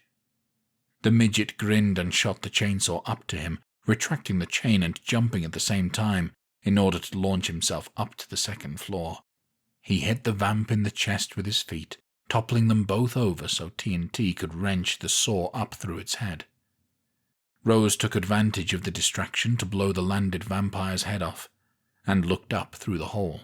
"Find some stairs," T.N.T. instructed, as he kicked the newest corpse down through the hole. "I'll start clearing them out up here." "On it," Rose replied, and leapt down from the table to head towards the front of the house. The midget turned on his heel and headed into the first bedroom, a massive one with what looked like an ensuite. It was likely a master bedroom at one point, judging by the size and the broken-down four-poster bed in the corner. Two jean-jacketed vampires strolled out from the ensuite bathroom, wielding machetes and hungry grins. "Looks like you boys have leveled up a bit," T.N.T. taunted. "Still not gonna be enough." He flung Big Jim without any warning, but the first denim-clad vamp was quick and deflected it with his machete. The blade embedded itself in the wall, and he sliced down hard, managing to sever the chain from the saw. The midget's blood boiled as the weapon went slack from the gauntlet. "You motherfuckers!" He retracted the chain halfway and wrapped the rest around the gauntlet, making a deadly bladed fist. The vampires lunged for him, and he rolled to the side, managing to mangle one of their thighs in the process. He narrowly avoided machete swings and leapt up with the aid of his boots to punch one of them in the face. The blinded vampire swung wildly and caught his partner in the head. T.N.T. took advantage of the stooges falling all over each other to leap and kick them both in their backs with his fancy boots. They flew into the wall as if they'd been launched from a catapult, and the raging midget snatched up his weapon from the wall through both of their heads in one fell swoop. He revved the blade, redecorating the master bedroom in red and grey. Rose reached the staircase and took them two at a time. As she reached the halfway point, an arm burst through the drywall and grabbed her throat in an iron grip. She shot it through the elbow, hearing a muffled cry through the wall. She smashed at the stump with the severed arm like whack-a-mole, aimed the shotgun through the hole and fired. At the sound of retching and squelching from the holy smoke, she continued barreling up the stairs. T.N.T. kicked open the doors to the back room, a wide-open space that was empty, save for the single chair against the far wall housing an extra dapper-looking Kieran. The midget narrowed his eyes at the nearly 7-foot-tall behemoth of a vampire looming beside him. "Kieran!" T.N.T. snarled, and the vampire preened under the sound of his name. "I must say, I am impressed," Kieran said with a sinister grin. "In all of my years, I've only seen a handful of people that are capable of the pure, delicious carnage you have displayed here today. I can't think of another soul this century that has taken out as many of my creations as you have." He put a delicate finger to his chin in mock thoughtfulness. "Given that you're old as fuck, I'll take that as a compliment," T.N.T. replied. "You should," the vampire said jovially. I'm so impressed, in fact, that I'm not going to kill you. Normally, when people get bold and confront me, I peel the skin from their bodies while they're alive, all the while asking them if they thought taking me out was worth it. He spoke fondly of these memories, eyes glazed in happiness. It's a torturous exercise that can go on for days if I pace myself. But you, no, you are too talented to meet that fate. I think you would be better served as one of my personal bodyguards. Like Ogre here. He motioned to the hulking vampire next to him, and received nothing but a grunt from the beast in greeting. You'll have to excuse him. He spent the last few centuries guarding me while I sleep. Not having another living thing to converse with has detrimental effects on the brain. Yeah, well, good luck with that, bud. T.N.T. started up his chainsaw with a whir and roar, shooting a menacing grin at the enemy duo. Ogre chuffed like a horse and smacked one cement fist into his own hand, stepping forward with murder in his eyes. The midget met the gaze with his own maniacal eyes, lips curling up into a sneer. Ogre's head suddenly exploded in a fantastic fan of explosive flesh, and his body staggered a few more steps before keeling over in front of the unused chainsaw. Sorry I'm late, Rose said from behind T.N.T., stepping through the dilapidated doorway. Ah, my Rose. Kieran stood spreading his arms like Jesus on the cross. So good of you to make it in time for our big moment together. The redhead scowled at him and stepped firmly beside the midget, reaching out to squeeze his shoulder before assuming a battle-ready stance. Looks like the lady has made her choice, T.N.T. smirked at the vampire. Rose, why would you give up this opportunity? The pale dead man with slicked black hair cocked his head, looking absolutely mystified as to why she would refuse him. You mean, why would I give up the opportunity to have a demon spawn rip its way out of my uterus? Why wouldn't I want to spend the rest of my life in agony? She raised an eyebrow. Is it really that hard to figure out? True. The birth would decimate you. Kieran nodded thoughtfully. But, if you wish, I could be there for you, right by your side to bring you back. Think of it. You'd have eternal life. As a mindless killing machine, Rose snapped. And not sure if you've seen my partner in action or not, but I don't think eternity would last as long as you think it would. Goddamn right, T.N.T. cried, revving the chainsaw, and she glanced down at him with a stern expression in her hard eyes. What? Only if you were fanged, he shrugged, and she continued to stare at him. Oh, come on, you know you'd do the same to me if I were a vamp. I might do it to you anyway, she retorted. Save the foreplay for later, babe. We got work to do. He winked at her, and she rolled her eyes. Kieran cleared his throat in irritation. Very well, then, he cut in loudly. I gave you an opportunity to be immortal, and you turned me down. Now I shall take what I want, and leave you to rot as you wish. As for you, little man, you will watch as I do this, and then stand at my feet for centuries to come. T.N.T. squared his shoulders and revved the chainsaw again. Bring it, bitch, he bellowed. Rose fired immediately, but Kieran whooshed out of the way at lightning speed. He was far quicker than anything they'd ever faced, and he wasn't holding back. He appeared behind T.N.T., grabbing him by the back of his shirt to whip him aside like a rag doll. Rose fired again with a frustrated grunt as the ancient vampire dodged once again. Get back, the midget roared, and swung his bladed chain around like a skippet of death, catching Kieran's leg.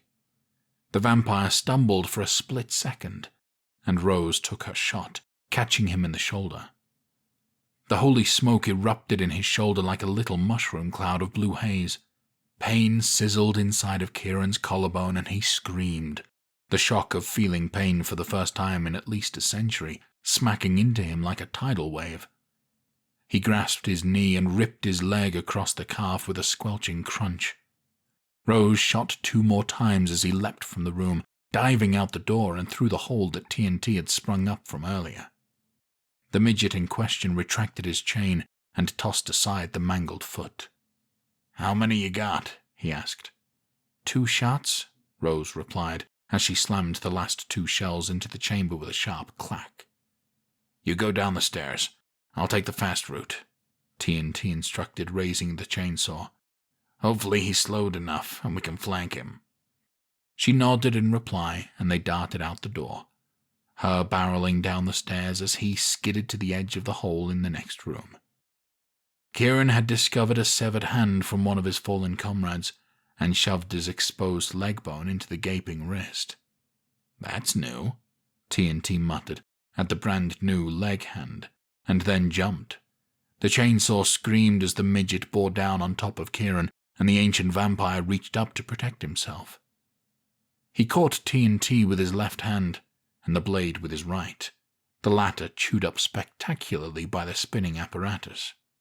With a scream of frustration, Kieran whipped the midget across the room, kicking the saw in the other direction, where it clattered to the floor, losing power. T.N.T groaned as he crumpled to the floor, forcing his sore body back to his feet, just in time to see Kieran jam his shredded wrist into the neck hole of a nearby vamped. "What the actual fuck?" the midget exclaimed, as the newly reanimated head snarled and tried to bite the air. "Desperate times, my future servant," Kieran sneered. "Desperate times." He lunged forward, pushing off with his hand-foot, and T.N.T reached up to catch the vampire head hand with the gauntlet. Strong teeth gnawed on steel blades, but neither gave up as they pushed back and forth with a gruesome arm wrestle. A shotgun blast rang through the air, and Kieran shrieked in pain again, back arching from the blessed bullet that found its mark in his spine. Rose fired again, but the ancient vampire managed to dodge the headshot, taking the holy smoke in his good leg, blowing it right off of his body. Still, he didn't give up, pulling himself towards her with his actual hand and his leg hand, and Rose raised the empty shotgun to bring it down on his head. T.N.T lashed out with his bladed chain and caught the vampire head hand with it, pulling it back to hold it in place. "You got your phone?" he asked, and Rose raised an eyebrow. "What?" she asked. "Your phone. Take a picture of this shit." He grinned. "I need a new agency profile pic." The redhead shook her head in disgust and slipped the UV syringe from the back of her belt, stabbing Kieran in the back of the neck. He screamed in frustration and pain as the liquid sunlight permeated his body, and then finally went limp. T.N.T dropped the head hand with a huff. "Man, you're just no fucking fun at all." "Well, excuse me for wanting to finish off the asshole that wanted to rape a vampire spawn into me before posing for pictures," Rose snapped. "Wait, you mean you'll take my photo now?" He grinned. "Ugh," she sighed. "Fine. You get one pose, then we gotta get him back to base before the UV wears off." "That's my girl." The midget punched the air happily. Chapter 12. The duo dragged Kieran's limp body out of the house in a garbage bag. Rose reached the trunk first, and popped it open to see George mumbling muffled obscenities through his gag. She pulled the fabric from his mouth in amusement, and he scowled at her. "You goddamn motherfucking cuntwagon!" he cried. "I'm gonna rip your fucking throat out and shit down your esophagus." The agents blinked at him, and then glanced at each other. "Given he doesn't have an ass anymore, I'm guessing that's an idle threat," T.N.T spoke up, a lazy grin crossing his features. "What should we do with him?" Rose asked. "Do you really want to drive 400 miles with him banging his head against the trunk?" The midget motioned to their mangled prisoner of war with a raised eyebrow. "That's a good point," she acquiesced, and grabbed George by the hair. "Whoa, wait, what are you doing?" he cried. "Sorry, bud, this is where we part ways," Rose replied, and dragged him along the hot tarmac to a nearby tree. The blisters on his skin from his tanning session protected him from the brief stint in the sun, but he still wasn't impressed as she planted the 2x4 into the dirt. "Oh, come the fuck on!" He wiggled on his stick, looking the part of a grim scarecrow. "Well, I was going to just kill you and be done with it," Rose said pertly, hands on her hips. "But you called me a cunt wagon, so I'm going to leave you here to think about what you've done. I figure you have about an hour or so until the sun gets low enough to fry your foul-mouthed ass." She jabbed her thumb over her shoulder towards the west. "Oh, please." George rolled his eyes. "You are a beautiful flower that no man would ever be good enough for." "Why, thank you. I'm very aware of that." She smiled cruelly. "Now enjoy your last hour on Earth." "Fuck you!" he screamed, spittle flying from his dried and cracked mouth. "I swear I'm going to survive this and fucking get you. You and your little fucking half-pint fucking cocksucker." Rose sashayed back over to the car, swiping her hands across each other as if she was washing her hands of the situation. T.N.T. heaved the garbage bag into the newly vacated trunk, and the redhead slammed the door shut, hopping up onto it with effortless grace. The midget dialed his phone and leaned casually on the car, as if there wasn't an impaled vampire torso still screaming obscenities just across the street. "Hey, Baptiste, it's T.N.T., he greeted. "Hey man, we got the package in tow and are about to hit the road." "That is fantastic news," Baptiste replied. "How is Miss Rose?" "Feisty as ever," T.N.T. admitted. "Just planted half a vamp in the ground like a fucking scarecrow." The attaché paused. "I don't know what to do with that information." "Don't worry, kid," the midget said. "You'll get the hang of things before you know it." He waved a hand dismissively as if they were within sight of each other. "There's a reason I'm not in the field, sir," came the reply. "So, what's the plan with Kieran, the Ancient?" T.N.T. changed the subject, knowing that they were short on time. "You want us to bring him back to base?" "I'm going to dispatch a transfer team that will meet you halfway." Baptiste regained his professional composure. "I'll send you the coordinates. They'll take him off your hands, put him in a special containment facility where we can keep him paralyzed indefinitely." "That's probably a good thing, since he wasn't able to blow his wad." The midget shook his head, pursing his lips in sympathy. "He ever gets mobile again, and he's going to go on the rampage to end all rampages." "Don't worry, sir. Our new facility is top of the line and is capable of holding things much, much worse than him," the young man promised, and T.N.T.'s eyebrows shot to the sky. "Oh, great. So there are worse things than ancient immortal rapist vampires that can use dismembered heads as hands?" he asked sarcastically, and Rose scoffed. "You've won the day, sir," Baptiste said firmly. "Worry about those things another time." "That doesn't sound fucking ominous at all." T.N.T.'s voice continued to drip with sarcasm, and he rubbed his forehead. "Travel safe, sir," the attaché concluded. "Please give my regards to Miss Rose." "A pleasure as always, Baptiste." T.N.T. ended the call and sighed heavily, turning to his red-haired companion. "Well, George is taken care of," she said lightly as she slid from the car, hopping over to the passenger side. "Pretty sure you made the right call with him," he replied as he got into the driver's seat. The engine roared to life and he grinned. He'd never get sick of this puppy. "Agreed," Rose nodded, and clicked her seatbelt into place, rolling her head to blink her big round eyes at him. "Well, you ready to hit the road?" T.N.T. grinned and threw the car into gear. "Let's do it, babe." The end.